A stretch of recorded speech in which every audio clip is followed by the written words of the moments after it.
Hi dear students, मैं Kamlesh sir एक बार फिर आप लोगों को क्लास 9th मैथमेटिक्स पढ़ाने के लिए आया हूँ।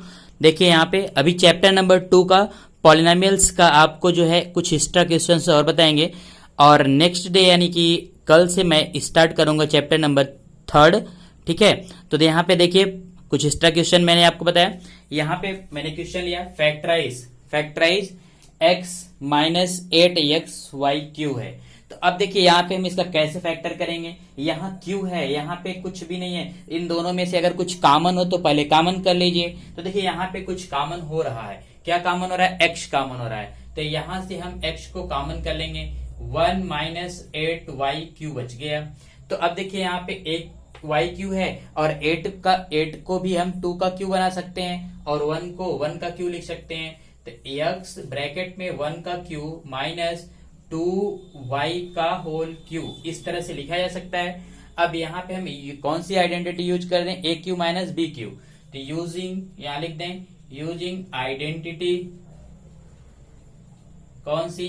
ए cube minus b cube is equal to एक ब्रैकेट में ए माइनस बी, दूसरे में a square plus a b plus b square. इस आइडेंटिटी का यहाँ यूज करेंगे तो आगे हो जाएगा x। देखिए ए क्यू माइनस बी, ए माइनस बी यानी 1 माइनस 2i, 1 माइनस 2i एक ब्रैकेट में हो गया, दूसरे ब्रैकेट में 1 का square plus 1 into 2i plus B का स्क्वायर यानी 2i का स्क्वायर, ऐसे बन जाएगा। तो यहाँ हो गया x 1 माइनस 2i, यहाँ हो गया 1 प्लस 2i प्लस 4y² हो गया। इस तरीके से यह आपका फैक्टराइज हो गया। देखिए एक फैक्टर, दो फैक्टर, तीन फैक्टर, यहाँ पे 3 फैक्टर इसके बन गए। ठीक है, इस तरह से नेक्स्ट क्वेश्चन मैं आपको बता रहा हूं। हाँ, तो देखिए नेक्स्ट क्वेश्चन है 32x की पावर 4 माइनस 500x। तो इन दोनों में से देखिए क्या कॉमन हो सकता है? x कॉमन हो सकता है और 32 का देखिए फैक्टर है कि नहीं है, तो उसके अकॉर्डिंग हम यहाँ से 32 के फैक्टर को अभी अब दोनों का कॉमन फैक्टर निकालेंगे यानी HCF। इसके बाद हम कॉमन कर लेंगे। देखिए 32 और 500, 32 ये 500 2 से कटेगा तो 250 हो जाएगा, फिर 2 से कटेगा तो 125 हो जाएगा, फिर 2 से नहीं कटेगा। इस तरह से इसको 2 से काटेंगे तो 16 आएगा, फिर 2 से काटेंगे तो आएगा। तो यानी 4 दोनों का कॉमन फैक्टर हो गया। दोनों में से 4 कॉमन हो सकता है, तो 4 हो गया, x हो गया। तो यहाँ 4 8 जाए यानी 8 बचेगा और x के पावर 3 हो जाएगा, माइनस इसमें से कॉमन हो गया तो 125 बच गया। इस तरह से ब्रैकेट हो गया। अब देखिए ये 5 का क्यूब हो गया तो यह हो गया 4x, यहाँ पे 2x का होल क्यूब माइनस 5 का क्यूब, इस तरह हो गया।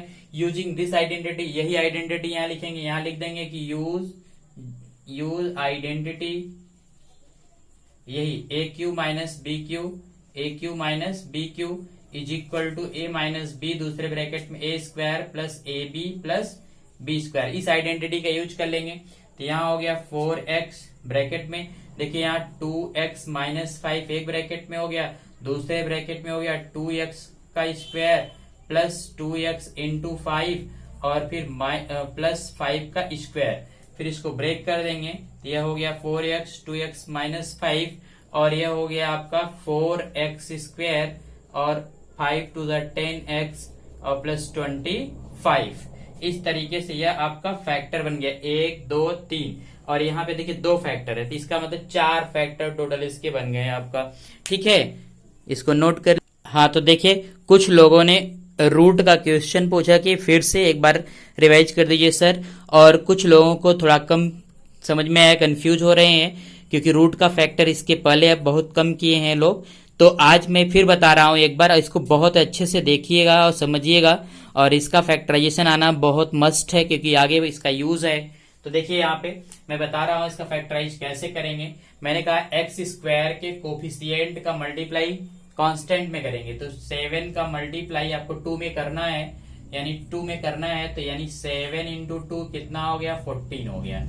अब देखिए यहाँ रूट के रूप में है, रूट के रूप में है, 14 ही रूट में है, तो इसका मतलब 14 का फैक्टर रूट के रूप में कर दीजिए। तो यानी रूट 14 इंटू रूट 14, देखिए मल्टीप्लाई होगा तो 14 आएगा कि नहीं? रूट 14 आएगा कैसे? जब 14 रूट में होगा तभी आएगा। तो हम 14 का ही फैक्टर रूट के रूप में कर दिए, यानी 14 रूट 14। अब देखिए क्या करना है, यहाँ प्लस साइन है तो दोनों फैक्टर को आपस में प्लस करने पर 2√14 आना चाहिए। देखिए 1 1 दोनों को जोड़ेंगे तो क्या आएगा, 2√14 आ जाएगा। तो फैक्टर आपको मिल गया 7x² प्लस यहाँ √14 प्लस √14 x प्लस 2, इस तरीके से लिख देंगे यहाँ पे। फिर इसके बाद इसको यहाँ पे देखेंगे 7x² प्लस x का मल्टीप्लाई, तो यहां से √14x प्लस √14x प्लस 2 इस तरह हो गया। यहां से देखिए क्या कॉमन हो सकता है, क्या कॉमन हो सकता है, इसको हम कॉमन करेंगे। 7 है और देखिए √17 है, √14 में से हम क्या कॉमन कर सकते हैं, देखिए तो यहाँ देखिए 7 है और यहाँ √14 है, तो देखिए 7 का जो फैक्टर होगा वो क्या होगा, √7 इंटू √7 होगा, ठीक है ना। और यह 7 का फैक्टर हो गया और 14 का फैक्टर देखिए √14 है, तो रूट से बाहर तो निकलेगा नहीं, अंदर ही फैक्टर हो जाएगा, √2 इंटू √7, रूट के अंदर रूट का मल्टीप्लाई होगा। तो देखिए दोनों में कॉमन फैक्टर कौन हुआ, 7 हो गया, √7, तो √7 दोनों में से बाहर हो गया, ठीक है, और x बाहर हो जाएगा। तो देखिए क्या बचेगा यहाँ पे, √7, देखिए √7 बचा है तो √7x प्लस √2 क्या बचा है यहाँ पे, √2 इस तरह हो गया। प्लस अब देखिए यहाँ पे प्लस साइन है, अब क्या कॉमन होगा, इसी √7x से इसको डिवाइड कर दीजिए। देखिए √14x है अपान इस पहले वाले पार्ट से √7x से डिवाइड कर देते हैं, तो देखिए x से कट जाएगा और इससे कटेगा तो यहाँ √2 बचेगा, तो √2 यहाँ बच गया, ठीक है। तो √2 यहाँ लिख लेंगे और पहले ब्रैकेट में जो आया है इसको दूसरे ब्रैकेट में भी लिखेंगे, √7x प्लस √2 इस तरीके से। अब दोनों में सेम हो गया तो अब हम कॉमन कर लेंगे यहाँ पे, तो देखिए हो गया √7x और प्लस √2, दूसरे ब्रैकेट में हो गया √7x प्लस √2, देखिए दोनों में सेम आ गया।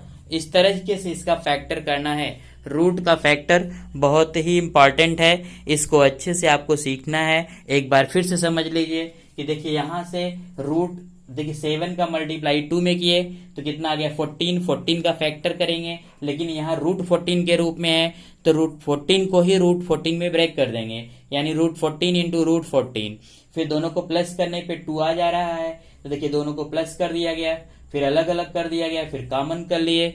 कॉमन करने भी हमने बताया कि अलग अलग फैक्टर करके कॉमन कर लेंगे तो आसानी से कर लेंगे।